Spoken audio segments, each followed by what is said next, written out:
Hello, everybody out there in Rumble, X, and YouTube land. Welcome back to Diego Knows. I, of course, am Diego, and today we're going to talk some more about Eat, Pray, Love. This feminist garbage of a movie. That's what it is, garbage. Okay, I blame this movie for the reasons that so many women are screwed up today. All right, why they're alone, living with cats, unsure of themselves, rebuilding their lives every 5 years, starting all over again every 5 years. Nothing's ever good enough. They're never going to be happy. Screw everything. I just want to eat and have sex. What the hell? That's quite a life, huh? Yeah, and apparently men were just supposed to go along with that. Like, okay, you do you.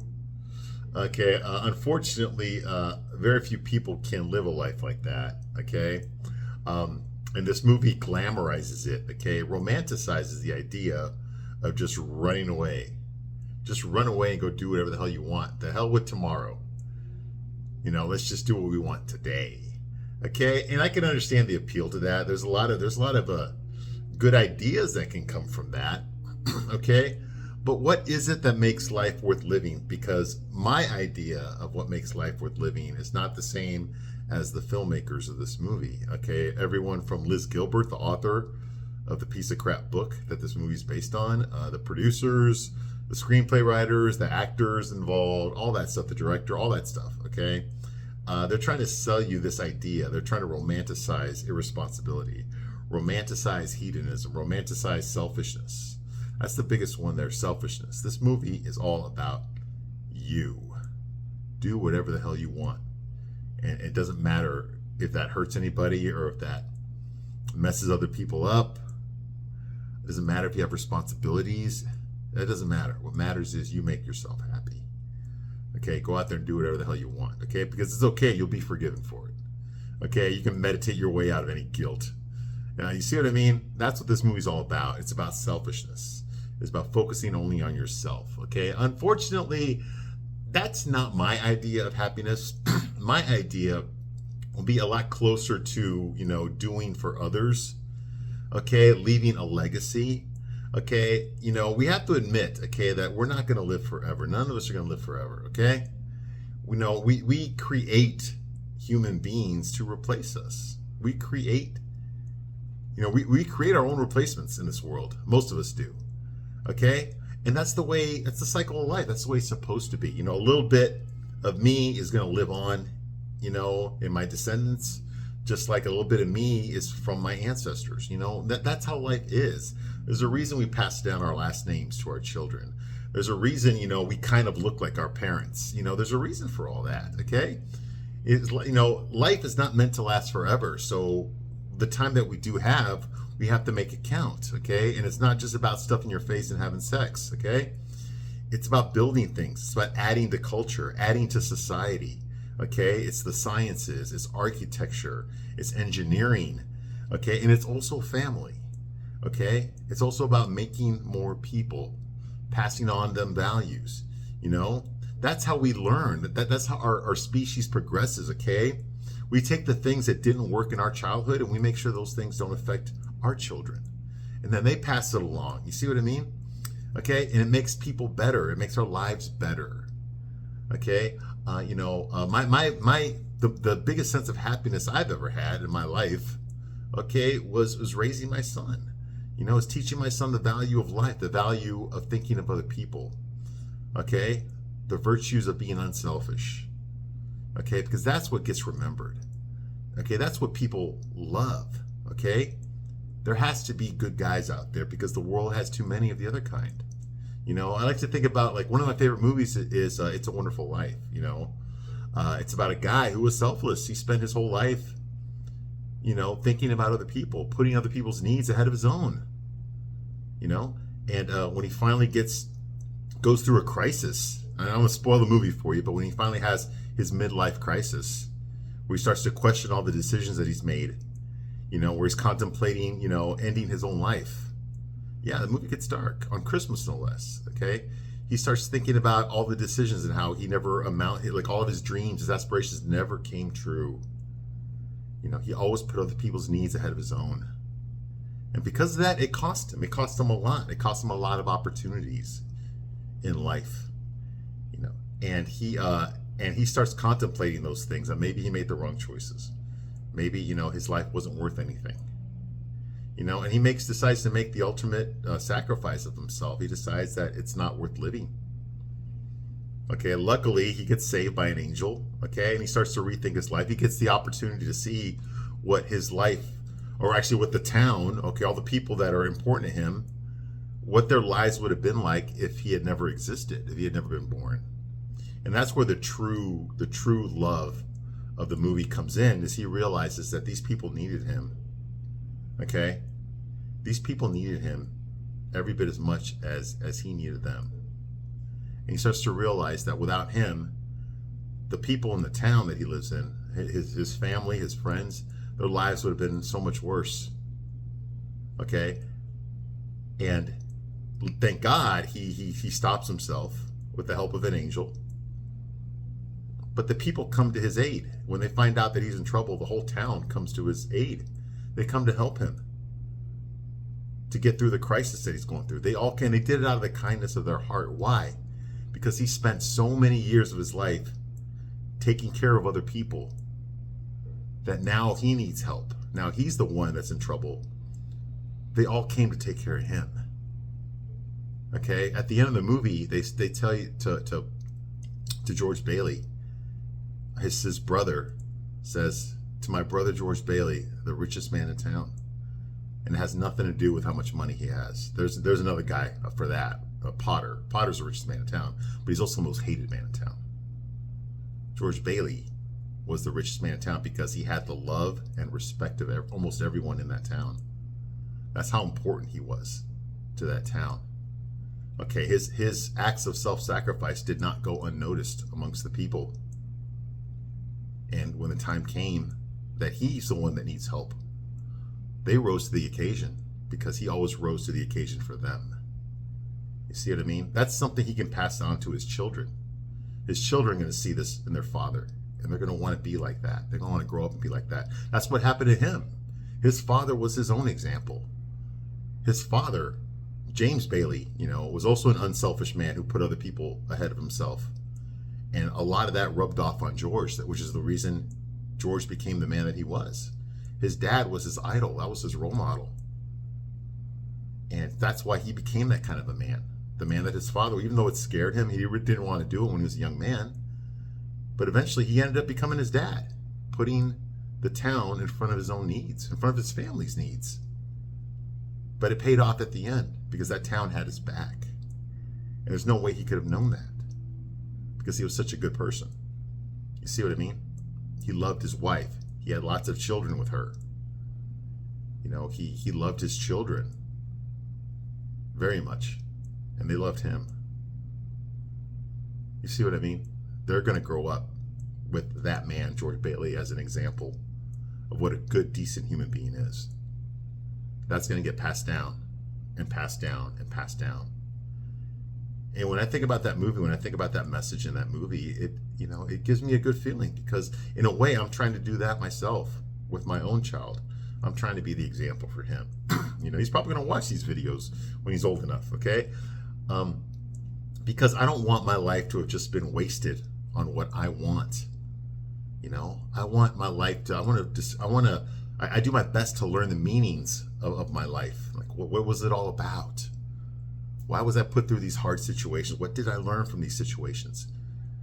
Okay, how can I pass that on to my son so that he'll know what to do when those situations come to him? When I'm long gone, I want my son to talk to his children and tell them about me, about what I meant to him. What kind of man was I? What did he teach me? Here's something my father taught me that I want to teach you. You see what I mean? To me, that's where the purpose of life is. You know, one of the things about myself, okay, you can tell by my pictures, I'm a comic book nerd, always have been. I know it's 2026, no one reads comic books anymore, okay? But when I was a kid, I loved comic books. I know it's all replaced by video games now and YouTube. I get it, okay? But I was from that era before the internet. Okay, when I was a kid, there was no internet. So I read comic books, okay? And then later on, they made all these superhero movies, okay?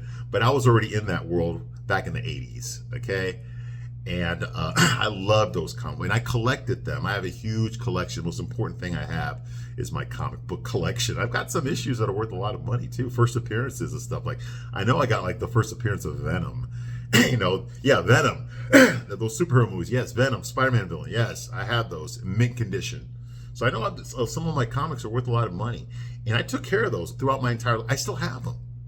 They're downstairs right now. I have them locked up in storage. My treasures. And I've got like thousands of comics. All in plastic bags, cardboard, alphabeticalized, all that stuff, okay? I took care of that. That was my hobby. That's a hobby of love. I loved comic books. Still do.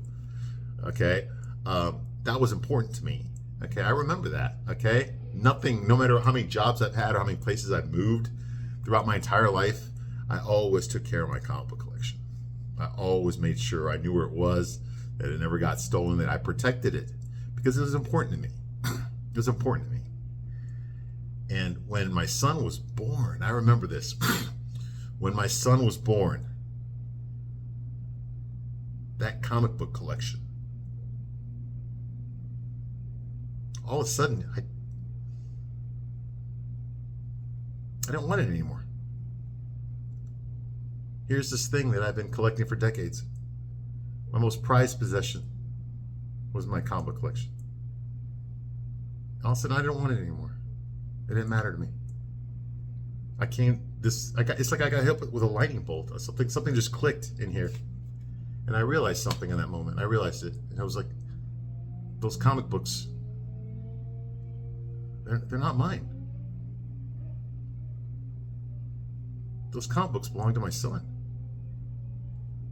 They always have. They were never mine. They've always been his. It's just that feeling that it felt so right. Yeah, those things were never mine. It was always for him. I was always collecting that stuff for him. Even when I was a kid, and the idea of being a father was so far away from me at that time. Even back then, those comics were always for him. They were never for me.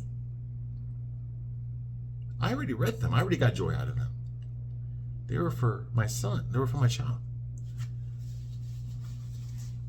That was a feeling I never had before. I mean, I put those comic books above women that I dated. Okay? That's how important they were to me. All of a sudden, it wasn't important anymore. It wasn't even mine.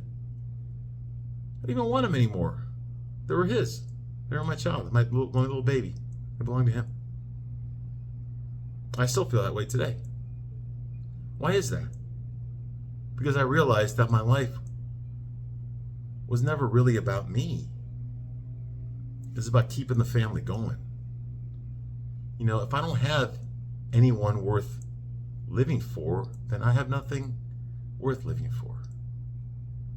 If the only reason I'm alive is so that I can just pleasure myself, just buy things, have sex, just collect my comics, my hobbies, just lift weights because that's what I like to do.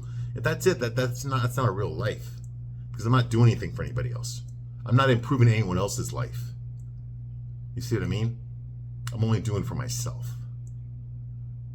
Okay? And if you spend your life, I said this before, if you spend your life only thinking about yourself, you're going to die being the only one that does.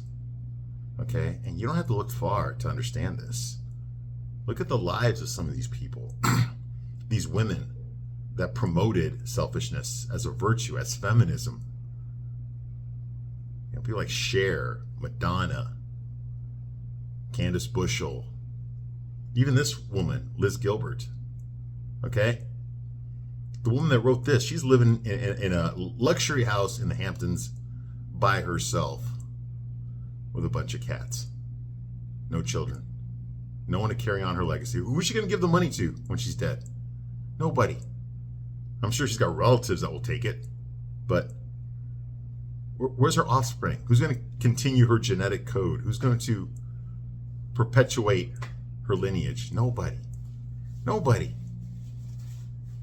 She's never going to know what that's like to have her child, her daughter, look at her and say, Mommy. She's never going to know that. She's never going to be at her daughter's wedding. She's never going to see those. She's never going to hold her grandchildren in her hand. You see what I mean? To me, these are the moments that make life worth living. Why do you have your job? Why do you work where you do? Is it because you love to do it? Well, I'm sure for a lot of you it is. But for a lot of you it ain't. But why do you do it anyway? Is it just so that you can feed yourself? Have some shelter? No. There's probably people in your life that you do it for, that you would happily do it for. Whether that's your spouse, your children, your parents, whatever it is, okay? That's why we do it. That's why we get up in the morning. That's why we do what we do. We do it for the people that we love. Okay? To me, that's where happiness comes in. And I know that not everybody wants that life, and I get it, okay? But just because you don't want that life doesn't mean it's bad to have it. And that's what this book, this movie, is preaching to you. It's telling you the virtues of being selfish. But by disguising it as a rom-com, it looks pretty, like a pretty life. Because the actors that are portraying real people don't look anything like the real people. The real people are ugly as fuck. Okay, go on the internet and look up some of these people that these characters are based on. They look nothing like Javier Bardem or James Franco. Okay, they look nothing like them. Okay, they're selling you something. They're selling you a fantasy. Okay, and that's the truth. And because, let's face it, ladies, you all have a herd mentality. Most of you just do what the other women are doing. Okay, you don't really think for yourselves. Most of you don't. Okay, if Julia Roberts does it, I'm doing it. Okay, if these women that I respect, if they think that guy is hot, even though he's 5'2" and 300 pounds, then I think he's hot too. Okay, I know how women are. Okay, they talk about independence while basically following the herd. Okay, so if Julia Roberts tells you, divorce your husband, go travel the world, have lots of sex, eat a lot of food, do a lot of praying, because that'll get rid of any guilt you might have, any sort of conscience you might have. If that's what you think, ladies, then you deserve your fate, okay? Look at what happened to Liz Gilbert. It's not too late. You can still save yourself. You don't have to end up like that, because they're selling you a lie. They're telling you that this is what happiness is. It's eating penne pomodoro in Rome, okay? It's meditating in Calcutta with some rich redneck guy who hates the United States, some expatriate, okay? That's what's going to give you peace inside. It's falling in love with a Latino in Indonesia, a rich Latino in Indonesia. That's what's going to make you happy. That's what's going to give your life fulfillment, okay? That's what's going to fill that emptiness you have inside, okay? Just some random man. Because, you all click over cocktails. You see what I mean? The idea that nothing in your life will ever happen exactly the way you planned, if it happens at all, or the idea that these men also are individual thinkers and they might just not like you. That doesn't even factor into this equation. Because if you notice, okay, Liz in this movie never has a problem making friends. They make friends with her. She does not make friends with them. They automatically like her. She does nothing to earn that. You see what I mean? And that's just not realistic at all.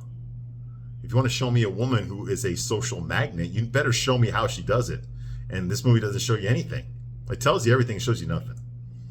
People just want to hang out with her because she's there. You see what I mean? People just want to teach her about Hinduism. Why? Because she's just there. Unsolicited. She didn't go up to anybody, hey, can you teach me how? No. They just want to come to her and teach her how to do it. What, for what reason? Just because she's there. And that's not realistic. Okay? That's not really, that's a fan, that's a pipe dream. Okay, that's someone getting stoned and writing a screenplay. Okay, that's not real life. You see what I mean? And that's the problem I have with Eat, Pray, Love. But I am reviewing the movie here, so let's get to it. Okay, where we left off last time.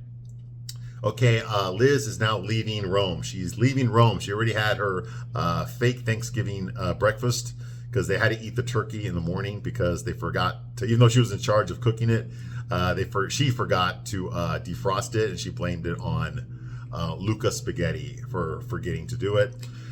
So they spent the night there out in the country in Italy, and they all had turkey in the morning for breakfast, and now she is gone. She made some stupid ass speech about how, you know, the women are powerful and all that crap. Okay. And she's gained like 10 pounds since she's been in Rome. And now she is going to India. She goes to Calcutta, which if anyone is, I'm never going to go to India because it is a filthy country. Okay. It's full of disease. It's full of garbage and sewage on the streets. It looks just like downtown Seattle, Portland, San Francisco, LA, Sacramento, Detroit, Chicago, and I'm from Chicago. It's sad. Okay, New York, you know, they got human shit on the sidewalk, people asleep on the street. Okay, excrement, animals running around with no leash, with no rabies shots. You know, it's full of pestilence, bubonic plague, all sorts of crap. Okay, and India is a filthy as hell country, but this movie wants to glamorize it because it's so exotic. You know, get the fuck out of here. Okay, this white woman went to India and she didn't get assaulted. You know what I'm talking about? Okay, no, I ain't buying that for a second. Anyway, she goes to Calcutta. Okay, she arrives there in India from the nice area, the nice neighborhoods of Rome to Calcutta. Okay, the ghetto of the west, of the east. Okay, she arrives in India. Okay, the whole country, like I said, is filthy. She gets there via a taxi from the airport. The taxi is speeding. Okay, there's trash everywhere. Okay, there's millions of poor people, animals, and sewage right there on display for everybody to see. Right there in Calcutta. Okay, and she goes to the ashram. The ashram is the temple where she will be living. Okay, and she will be praying. They have like little rooms in there where you can pray and you can study the Hindu Bible, whatever the hell it's called. I don't know what it's called. I'm not Hindu. I don't care. Okay, there's a surprising number of white people there that speak English, and not all of them are British either. We're talking about, there's a lot of like Americans there, which is kind of weird. You know, for downtown Calcutta at the temple, there's a surprising number of Americans that are there. Okay, I wonder how that could happen. Anyway, so she goes there to the ashram. Okay, she notices an old white guy there. And guess what? He's American, and he wakes her up when she falls asleep during the meditation. Okay, now obviously this is our introduction to Richard. He's going to be like the main antagonist, well, not antagonist, but maybe the main accomplice of hers during this chapter of the movie while she's in India. Okay, Richard, he's supposed to be some Texan expatriate. I guess he hates the United States. He decided to go to India and just hang out at the temple and become a Hindu, despite the fact that he was probably raised Christian. Okay, and he's there. And he's always cranking his head. Now, remember earlier in the movie, we had Luca Spaghetti. When we first were introduced to that character, it was in a barber shop. And he was getting his hair cut. Even though he's bald in the front, he was getting his hair cut in the back. And every time he was talking to Liz, he had to crank his neck like this to talk to her and tell her how fucked up Americans are. Always cranking his neck like that. It hurt me just watching him. Because every time he spoke, it was like that to talk to her, okay? Well, guess what? We got more of it now. Because this guy Richard also does it. He's always like cranking his neck. Okay, he's basically the Jennifer Grey of this movie. Now, why would I say that? Because if you remember 2 years ago, I reviewed Dirty Dancing. Remember that? That's on this channel. I reviewed that movie. Okay, yeah, Patrick Swayze, the whole thing. All right, Dirty Dancing.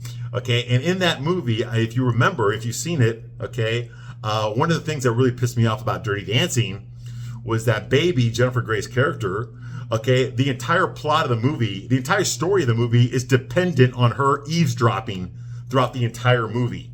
She's listening in to people talking that she has no business listening into.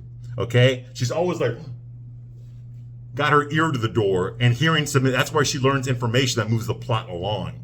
People keep telling her things that she has absolutely no business knowing about. Okay? And that's what moves the plot forward. That's how she ends up dancing with Patrick Swayze's character. That's how the abortion thing happens. That's how, everything that happens in the movie happens because the entire movie, Baby, is eavesdropping on other people's conversations. Okay? That's where she gets all the information. That's where she gets all the knowledge. Okay? To move the plot along. Okay? You see what I mean? Okay? It was all because of her eavesdropping. Listening to things from people that have no business telling her this stuff. Okay, you see what I mean? Okay, well, now that's happening here. Okay, Richard is basically cranking his head every single time Julia Roberts walks into a room so that he can listen into everything that she's saying. Okay, and it hurts my neck to see this because he's always like that over and over again. And it's fucking annoying. Okay, bitch, just go up there and talk to her. Okay, why the fuck are you so interested in what she has to say? Okay? If you want to get to know her, go get to know her. You don't have to fucking crank your head every fucking 30 seconds to listen into what she's fucking saying. Who gives a shit? All right? Even old men are trying to get laid. And he's like 63 years old. And she's 43, playing a 33-year-old, I think. I don't know. They don't tell us how old Liz is in this movie. I guess in real life she was 33 when this happened to her. But Julia Roberts was 43 when she filmed this movie. So go figure. Yes, I'm going to keep reminding you how old Julia Roberts is in this movie. I will, okay? All right, so moving right along. The old guy there, he's always cranking his neck, okay? He woke her up when she fell asleep during meditation. Later, she finds out from an English-speaking white guy, that the guru that she came to see is in New York. Oh, she came to see a guru. I guess it's the guru that trained James Franco's character, David, to become a Hindu, okay? She went there, but she missed him. He's in New York. So she's in the wrong city, okay? So that's going on here, okay? The guru is in New York. So the meditation cave, okay, there's like a room there for meditation, okay? It's nice, clean, it's got Wi-Fi, it's open 24/7. Yeah, it's awesome, dude. It's awesome, okay? The rest of the country looks like fucking human shit, but the meditation room looks pretty nice, man. It's pretty nice. I'd sleep there, okay? Anyway, so she meets her white, middle-aged roommate, Maria, who's also, like I said, white, okay? Okay, and she has a button on her chest, okay, that says "not talking," okay? And apparently this guy that's there that's showing Liz around tells Liz, because like I said, Maria can't talk, she got that button in the gift shop because she's practicing silence. That's part of her journey to be enlightened. Okay, or some shit like that. And of course, Liz like, oh my God, I need to get a button just like that. I need one too, because I'm always talking, I was rambling. Like that, okay? Yeah. Herd mentality. Didn't I just say that? All right. So that's going on here. Okay. What do you call it? India, like I said, is full of old white libtards. Okay. So India's full of white libtards, of women, middle-aged or older than middle-aged. Okay. I think there's a demographic this movie's trying to reach. Okay. I think so. All right. Anyway, so she changes to her garments. Okay. Her Indian garments. Okay. Robes, whatever. Okay, and then they make her scrub the floor. That's part of her duties there at the temple, is to scrub the floor. This young Indian girl with glasses, she strikes up a conversation with her while she's scrubbing the floor as well. We find out this young Indian girl, she looks like she's 17, maybe 16. Oh, she's 17, sorry. And her name is Tulsi. Tulsi, okay? Anyway, so she's there and they're gossiping, okay? Because that's what you do, okay? Not only can Tulsi speak English very well, she speaks it just like the fucker that owns the 7-Eleven you go to, okay? But the first thing she wants to do with Liz is start gossiping. Start gossiping about her personal love life. Like, what the fuck?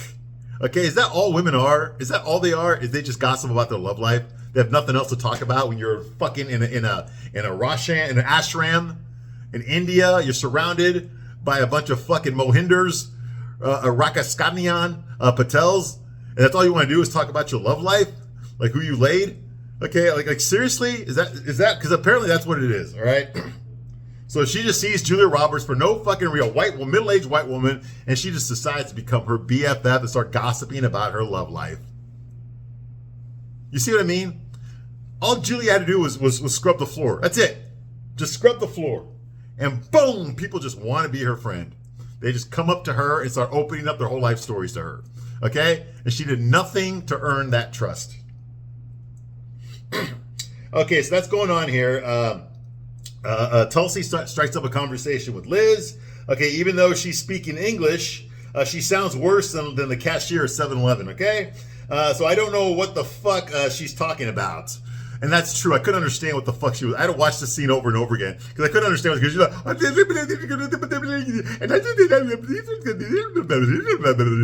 like that. And I go, what the fuck is this? Like, there's no subtitles here. So, like, what the fuck? Anyway, okay, something about her parents wanting her to get married. Okay, but she wants to she wants to go to college instead. Okay, and be a boss bitch. That's her real dream. Okay. Now, how the fuck did she grow up in India and decide that she wants to fucking go to college and be a boss bitch? Okay, like what the fuck? Okay, she wants to be a psychologist. That's her real, not to get married and have kids. Fuck that noise. We already established that that's not something that women are put on earth to do. They're meant to be boss bitches. Okay, and if they do have a kid, they're a failure. If they get married, they're a failure. Women are not meant to get married. They're not meant to have children. They're not meant to be mothers. They're not meant to put another person's needs ahead of their own. They are meant to be selfish and boss bitches. Okay? So that's the message here. Okay? And also, the other message is that women in these movies do not need no man. Disgusting. Okay? So that's the other thing. Be a boss bitch. You don't need a man. Okay? Tulsi does not want to get married. It's an arranged marriage. Like I said, she wants to go to college. She wants to party, get laid, eat a lot of food, ride the cock carousel, go to a bunch of fucking Taylor Swift concerts, be a fucking slut and all that. And then when she's in her 50s and shit, then she'll find some high value guy in his 30s, some billionaire in his 30s with a big dick, okay, who's just going to fucking marry her up and she can raise a happy family with that, okay? Because we all know that's what happens in real life. Okay, when women come down from the partying. Okay, so yeah, that's her goal in life, just like Liz. All right, okay, and they both don't like their families. Okay, that's what they bond over. Now we don't know anything about Liz's family because we've never met any of them. Okay, we never see them. Okay, she never talks about any relatives, no parents, no brothers and sisters, nothing, nieces, nephews, nothing like that. She always talks about her friends or people that we know. Okay, either her friends or she talks about her friends that we've never seen, or she does have some friends in New York, but otherwise not really. Okay, she only has one friend. Okay, and she goes through guys like toilet paper. So she doesn't really have any long-lasting relationships. You see, no long-term relationships. Okay, but we do know she hates her family because Tulsi hates her family as well. Because that's a good thing in these movies. Okay, anyone that wants you to fucking get married, have kids, that kind of stuff, that lifestyle that I described in the beginning of this video, anyone who wants that for you, okay, is part of the evil patriarchy, and they are the enemy, and they need to be wiped out. Okay? They both hate their families, which I thought was kind of bullshit because Liz has no family. She's never spoken about any family. Okay, moving right along, she wakes up at 4:30 in the morning the next day to pray. She goes to the Hindu class while swatting flies. Like I said, it is a fucking filthy country. Okay, doing nothing but praying, cleaning, and turning food into shit. Those are her duties. Okay, these things. Okay, praying, cleaning, and turning food into shit. Those are her only responsibilities, and it's too stressful for her. She can't handle it. It's too much work. Damn. She needs to take a break. She needs to go to the fucking Starbucks and get some fucking pumpkin spice latte to get her through this fucking morning. All right? Okay, because she can't handle it. Okay, so that's going on here. Okay, and she can't keep up on studying the Vedas. The Vedas is the Hindu Bible. Okay, she can't fucking understand it. She can't read it. It's confusing her. She's not asking anyone for help because, of course, she's a boss bitch. She don't need help, right? I'm surprised nobody just came up to her and translated it for her. Okay, because that's what would happen normally in these movies. Okay. Also, remember how eager she was to learn Italian when she went to Rome? Before she even went to Rome, remember she was in the bathtub reading the Italian English dictionary, and then she hired a guy to teach her Italian when she went to Rome. Remember that? Okay, well, guess what? Now she's in India and she doesn't give two shits about learning the language.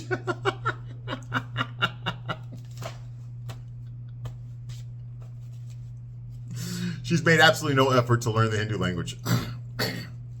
The movie doesn't point this out. I'm pointing this out. All right. Okay, so that's going on here. She never bothered to learn the Hindu language. Okay, throughout Liz's entire time in India, that old white guy, Richard, okay, is giving himself whiplash trying to eavesdrop on her conversations. Okay, like I said, every time we see Richard, he doesn't speak to her yet. Okay, I mean, he spoke to her when he first met her, when he woke her up for falling asleep. But the rest of the movie, okay, whenever we see Liz somewhere, Richard's there too, going like, cranking his neck to overhear what she's talking about. Okay, it gets fucking annoying as shit. Okay, he's the baby of this movie, the Dirty Dancing baby. He's the baby of this movie. All right. So during lunch, that Hindu girl Tulsi, okay, she praises Liz for divorcing her husband. Of course, she's the hero for divorcing her husband. Oh, you did the right thing by divorcing him. You should not be married to that kind of bullshit, right? Because she doesn't want to get married either. Okay, her folks are making her get married, and that's a good thing. It's a good thing to not get married, and if you are married, to divorce your husband. That is a good thing in these movies, because the husband's just going to keep you down. Okay, so that's going on here. Okay, she's praising Liz for divorcing her husband. Okay, she says, like, you don't have to be married to have children. You don't have to be married to have a family. Okay, yeah, see, boss bitch, libtard mentality right here. This is straight out of fucking Ivy League schools. Okay, you don't need no man.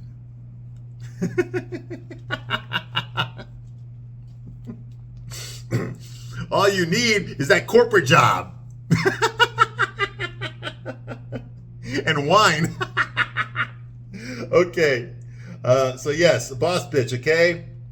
So finally we get the name of the American guy. Like I said, his name's Richard. He's from Texas.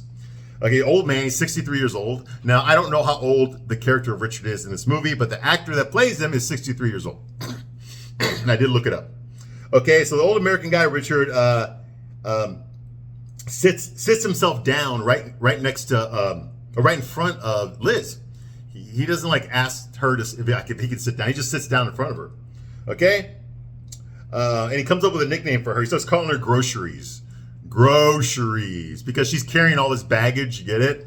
All her stress, okay, all her issues, okay? She's carrying her, I guess he can sense it on her because of her attitude. She's walking around with all this stress, all this issues, all this trauma, okay? So she's carrying groceries, so he just starts calling her Groceries, okay?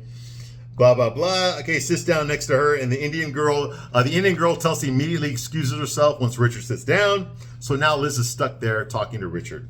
Okay, Liz is insulted that he points out how much food she's eating. Okay, because she's eating like a typical American. She just came from Rome where she stuffed her face, so she got an appetite now. Okay, and she's probably, that one plate of food that she's eating for breakfast is probably more food than these people in India eat in a week. Okay, so of course Richard looks at this and goes like, damn, that's a lot of food you got there. Well, of course, Liz translates this as, oh, you calling me fat? Fuck you. Okay, that kind of a thing. Okay. So he gives her the nickname Groceries, and that's what he calls her throughout the rest of the movie. He doesn't call her Liz, he calls her Groceries. All right? Okay, she is eating, so she leaves the table, okay? She's about to leave the table when she's insulted by what he said, but like I said, the Indian girl leaves first, Tulsi leaves first, so Richard points out that Liz is working through some rough stuff and her ex-husband, okay? He's like, look, I know you're working through some rough stuff with your ex-husband and all. Now, how the fuck did he know that Liz is working through some rough stuff because of her ex-husband? How did he know that? Because he was eavesdropping. He's been eavesdropping on all of her fucking conversations since she got to this fucking ashram. Okay? That's why. That's how he knows. He's the fucking baby. The Dirty Dancing baby of this fucking movie. All right? So he knows because, like I said, he tells her that he has an ex-wife that refers to him as motherfucker. Okay, so his ex-wife hates him, so he's divorced just like her. So they got that in common. All right. Okay. Blah blah blah. After feeling great leaving Rome, now she feels disconnected in India. So she tells me, I just left Rome and everything was all great, but now I just feel so disconnected here in India. Maybe that's because you never fucking learned the goddamn language. All right, you don't even fucking know that much about Hindu. You just showed up here not even knowing how to read the fucking the Vedas. You didn't even know how to read the fucking Vedas. But you came to India and you checked yourself in to the biggest fucking Hindu temple in Calcutta, but you couldn't even read the goddamn book. You just expect people to come and fucking teach you everything. Anyway. So I'm thinking like, why? Okay, why? Well, why do people keep approaching her wanting to be her fucking friend? What has she done to be anyone's friend? Nothing. People just come up to her and start wanting to be her best friend for no fucking reason. Okay? She doesn't have to do anything to get people just to come up to her. She doesn't have to say hi. She doesn't have to make eye contact. She doesn't have to introduce herself. Nothing. People just come up to her and start helping her for no fucking reason. What fucking world is this that she lives in? Because we don't live in that world. Okay? And it's her fault for not learning the fucking language. That's the truth. Okay? So Liz says, like, I just came here to find peace. And Richard says, you want to get to the castle of groceries? You want to get to the castle groceries? You're going to have to swim the most. Yeah. Just like that. Like the piece of shit fucking redneck that he is. All right, so he's going to be the fucking Yoda of this fucking movie. Constantly spouting out his fucking bumper sticker language. Affirmations for her. Okay. The Stuart Smalley of this fucking chapter of the movie. Okay. And I'll get back to India in the next video. I'm done for now. I want to thank you for watching this long. Before I forget, here you go. Real quickly here. Diego knows and knows Diego. Okay, that's my X account. Okay, this video will be on X as well. And this here, Diego de la Vega knows, that is my Rumble. That's my Rumble there, okay? And this video will be on Rumble as well, okay? So I want to thank you very much for watching this long, and I will see you soon on the next video. Bye.